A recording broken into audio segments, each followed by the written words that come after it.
आमची जी रॅली होती त्या रॅलीच्या समारोपाच्या प्रसंगानं आमचे नेते आणि आमदार सतेज पाटलांनी इचलकरंजी शहराचा पाणी प्रश्न सोडवण्याचा आम्ही प्रयत्न करू अशा पद्धतीचं वक्तव्य या ठिकाणी केलं आणि लगेच कुणाच्या तर बुडाला आग लागल्यासारखं झालं. कालचा एकूण त्यांचा जो अवतार होता तो अवतार बघितल्यानंतर त्यांची बोलण्याची जी पातळी होती, एकेरी बोलण्याची पातळी होती. सतेज पाटील हे राहुल आवाड्यांच्या पेक्षा जवळपास 10 ते 12 वर्षांना ज्येष्ठ आहे आणि असं असताना एकेरी त्यांचा उल्लेख 2 ते 3 वेळा त्यांनी केला. हे मला वाटते की एकतर ते मूळ पायऱ्यावर त्यांचे आले की काय अशा पद्धतीची शंका मला या ठिकाणी निर्माण झाली. दुसरा मुद्दा, कोण पाणी देणार? देशामध्ये सत्ता आमची आहे, राज्यामध्ये सत्ता आमची आहे आणि मग तुम्हाला पैसे कोण देणार?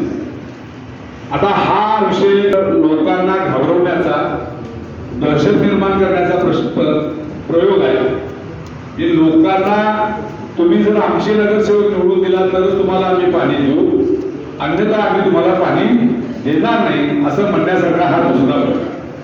2014 सालापासून आता खरं यातलं समजून घ्यायचं असेल, वारणा योजना कोण रद्द केली, कुणामुळे त्याला विरोध झाला, हे खरं तर धाडस असेल तर हळवणकरांनी याचं स्पष्टीकरण द्यावं.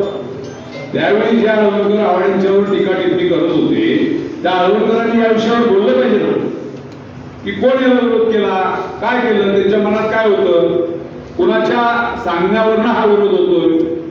या हळवणकर जास्त आमच्यापेक्षा चांगल्या पद्धतीने सांगू शकतो.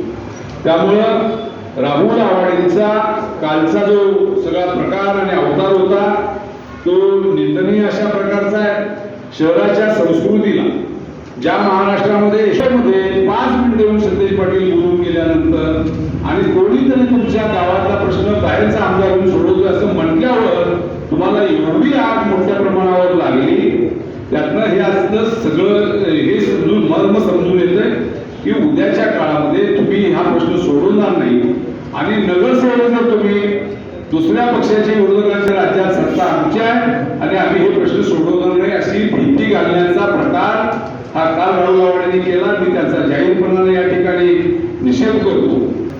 मुख्यमंत्री मागच्या विधानसभेच्या निवडणुकीपासूनचा त्यांचा 4था दौरा आहे आणि या 4ही दौऱ्यामध्ये त्यांनी पाणी देतो, पाणी प्रश्न मिटवतो. 23 मेला ज्यावेळी ते आले होते त्यावेळी ते म्हणाले तरी पाण्याचा प्रश्न त्या ठिकाणी विचारतात आणि त्यामुळे मी पाण्याचा प्रश्न सोडवणार आहे सांगितलं लोकसभेच्या निवडणुकीच्या वेळी. त्यामुळे सातत्यानं भूलथापा मारायचा प्रकार या ठिकाणी सातत्यानं सुरू आहे.